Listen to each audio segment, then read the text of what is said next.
Good morning, guys. Welcome back to Brother Jay's Card Finds. On Friday, I went to the Berkshire Mall Show. I know last time I did a video from there, I told you I thought it was the last one. I even went in and showed you a little bit of it. I found out that there's some weird things going on with that mall. We're not sure. Some developer wanted to try to do something, and it kind of fell through, and now they've added like a new restaurant upstairs in the food court area. So it makes you think if they were adding a new restaurant, a new food place, I should say, that they wouldn't necessarily be getting ready to close, but who knows. So I actually tried the new food place. It was a cheesesteak place. And it's called With or Without Cheesesteaks, which is a reference, obviously, to Philly cheesesteaks. So it was pretty good. I did a review of it on the Cheesesteak Gurus page on Facebook. So if you're really that interested in what I had to think about it, you can look it up there. Anyway, but this is a card review show. So I went in. First thing I noticed was that the gentleman that's normally way down at the end by the elevator, which is basically where the card show usually only goes that far, he was the first one once you got in the main entrance at the far side of the mall. So they had moved him basically because the Easter Bunny was there. So I don't normally look too much at his stuff. His stuff is very overpriced. I did buy something from him today, but like I said, overpriced. I overpaid. So I probably shouldn't have. I don't like overpaying. It makes me feel bad about the hobby a little bit, but I guess sometimes it happens. So it's fine. I'll explain when I get to that part. I went up, I saw where Tracy was. Tracy I showed in the last video. She's the one that always usually has the 10-cent boxes, but it's been very hit or miss lately. One day she had them and somebody else bought them. I think last time she had some, and I did get some. The one where I thought the mall was closing. And now this time, again, somebody bought all of her boxes again. So it's kind of getting a little irritating. I don't know why somebody has to come in and just buy everything all the time. But they do. And I can't blame her for selling. I mean, that's, if you have a chance to sell a bunch of junk cards and get a price you're happy with, you're going to do that. You know what I mean? So anyway, I didn't really look at her stuff. I mean, I looked enough to see she didn't have it. And then I discussed it with her when I came back later. Other than that, bunch of Pokemon guys are in the middle. Dealer types that I don't care for. There's this guy that's, I don't know, he's got his stuff. It's all weird. He's trying to sell me these binders that were all junk wax for $20 each. I was like, yeah, okay, no thank you. I looked through them just to make sure. There was probably some okay cards, but nothing I was going to pay $20 a binder for. So I went down to my guy that normally has the dollar cards, and he had people on his dollar bins when I was there. So I was like, all right, I'm going to start with the older gentleman that I know has commons. I'm going to look through his 78s and see what he has. So I did that. I found quite a few. I'll show you what I found from him. I probably have them all mixed up with the other guy right now, but we'll see. Hold on. This. Yeah, no, I got them sorted still, so we're good. All right. So, I don't know, any particular order. I'll start with this. We got Manny Sanguian, 78. We got Frank Tanana. We got Ken Holtzman. I believe I paid 60 cents each for those cards, which, I mean, that was the sticker price. I didn't actually pay that, but this has a sticker price of $1.25. The team cards, apparently I should have bought them at $1 each at the Denver show because they're either they don't have them, or if they have them, they want more than that even. The one guy said, I wouldn't even sell them to you for $1. I was like, well, gee, thanks. But then I know you're Mr. Overpaid. This one was only marked a quarter, so that was good. And I believe this one was marked a quarter, but this is actually the corrected version of the error. I should, maybe I could show you real quick if you guys don't mind holding just a second. Because I do have my 1978 set right by hand here. And I just have to find that number and pull that card out. And then I can show you. So that is $374. So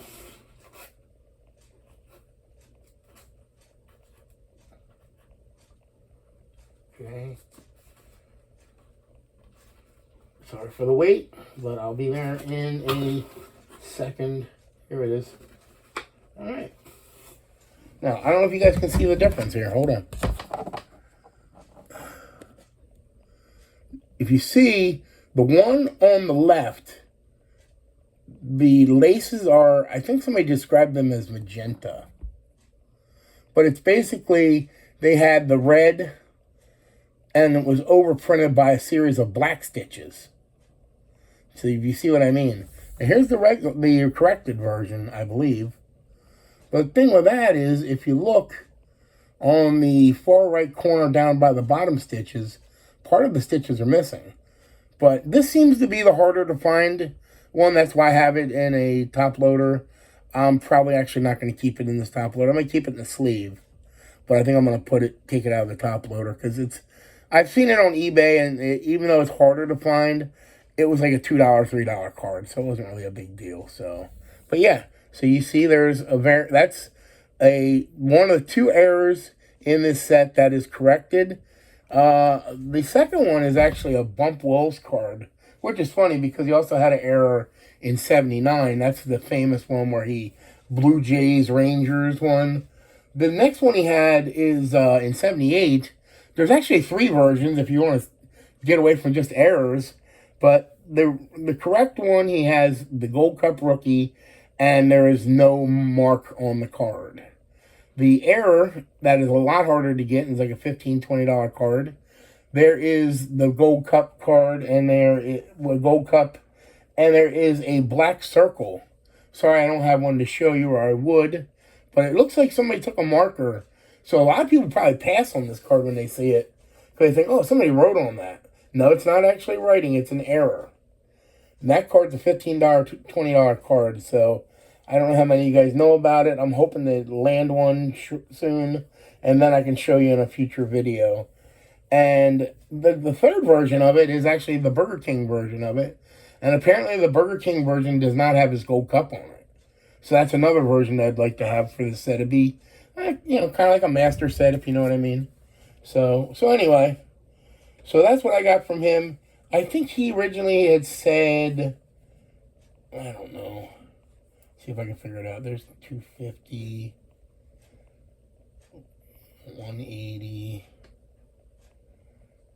250 plus 2 would be 450, 430, 455, 475. I think he originally said $3, and then he held to that price. I went through his dollar boxes. He said he might be able to give me more off, but he actually didn't, which is fine. I only got 4 cards out of his dollar box anyway, which I'll show you those now. Pardon me for moving it around. We got the 87 Classic Nolan Ryan.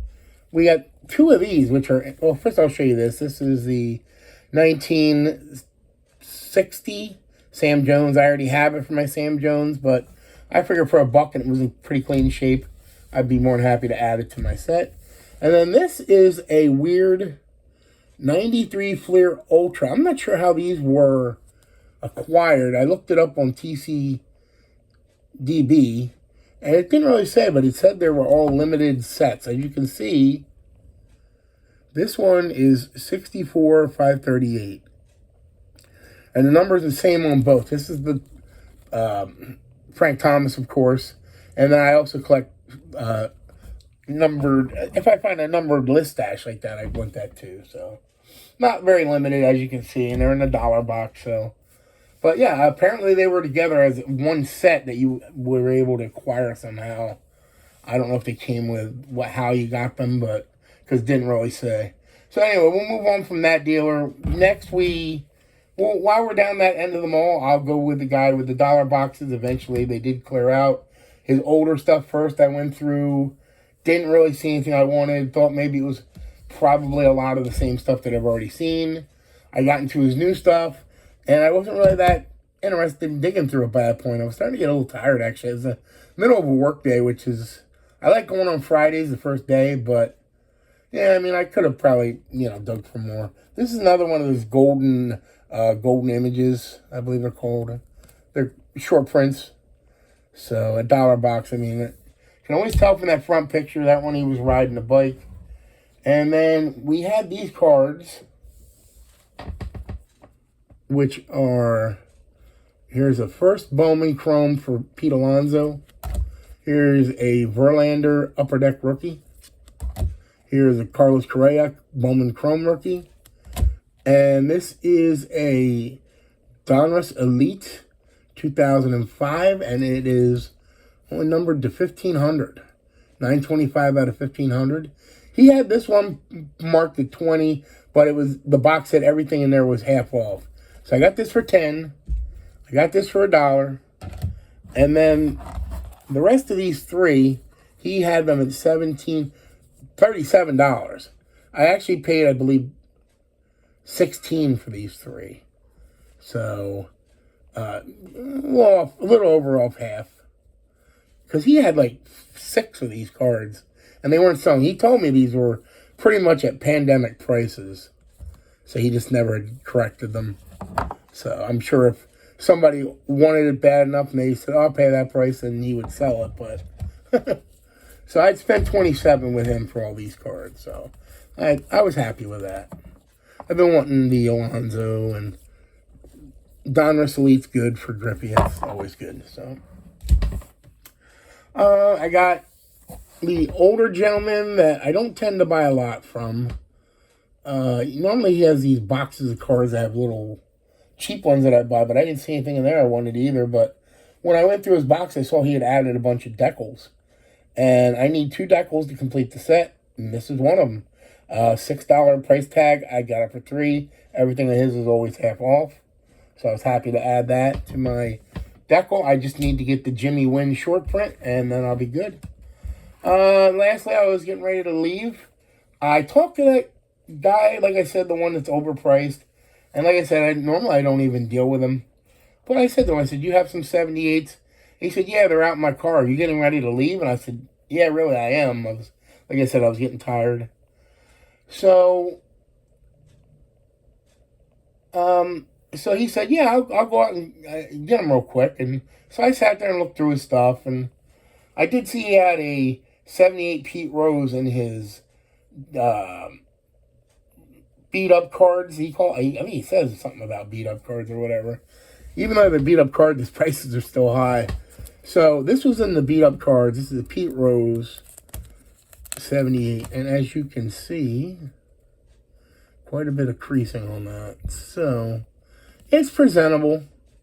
I figured I'd have it as a place filler until I believe Warren D is going to be sending me a Pete Rose. So I'm looking forward to those cards coming so I can complete the set and know what I need.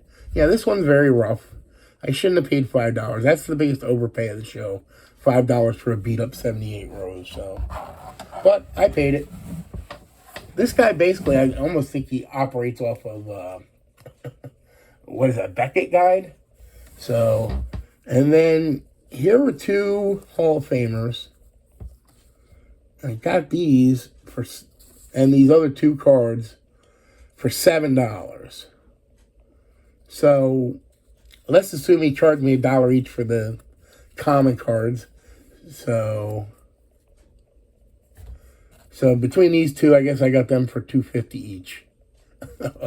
Like I said, overpaid, but I got cards that I needed. So, and on that sad note, that'll end this video. I gotta file this stuff away.